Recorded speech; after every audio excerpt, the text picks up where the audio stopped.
Oggi vi racconta la storia della Polignana a Pullastiella. Pigliatevi carta e penna, perché poi vi racconta la storia come è nata la Polignana a Pullastiella. Vai! La Polignana a Pullastiella è nata che a secondo gli anni c'è stato un ristorante, si chiamava Pullastiella, e faceva i pulli di piena. Però il pullo sapete, all'epoca era il pullo quando volevamo a mangiare e costava all'epoca.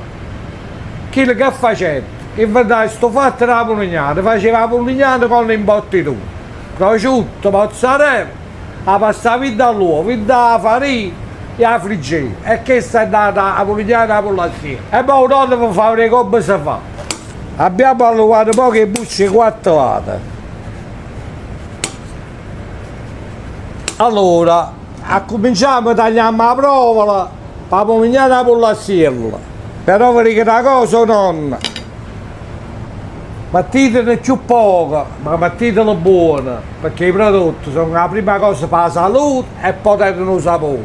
Dopo mangiato, non si sparare. E che resta la provola?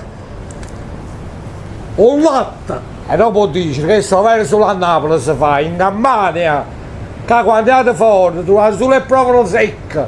E poi facciamo un ripieno di Molignano.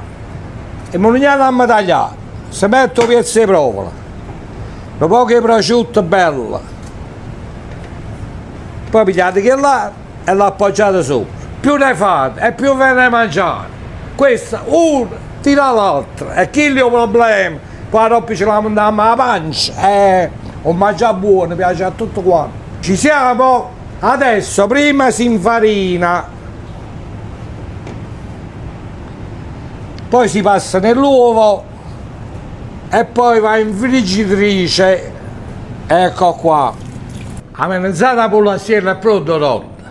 E che si vede? È sempre l'arte di arrangiarsi, perché chi le capiva con il pollo costava assai, però per accontentare pure chi la diceva la Polignana, ma è sempre imbottita e accontentava quello e quello. Poi che è successo? Si mangiano pure e melanzana, perché la melanzana è un contorno poi, prima era un secondo. Ragazzi, a buon vederci, arrivederci alla prossima!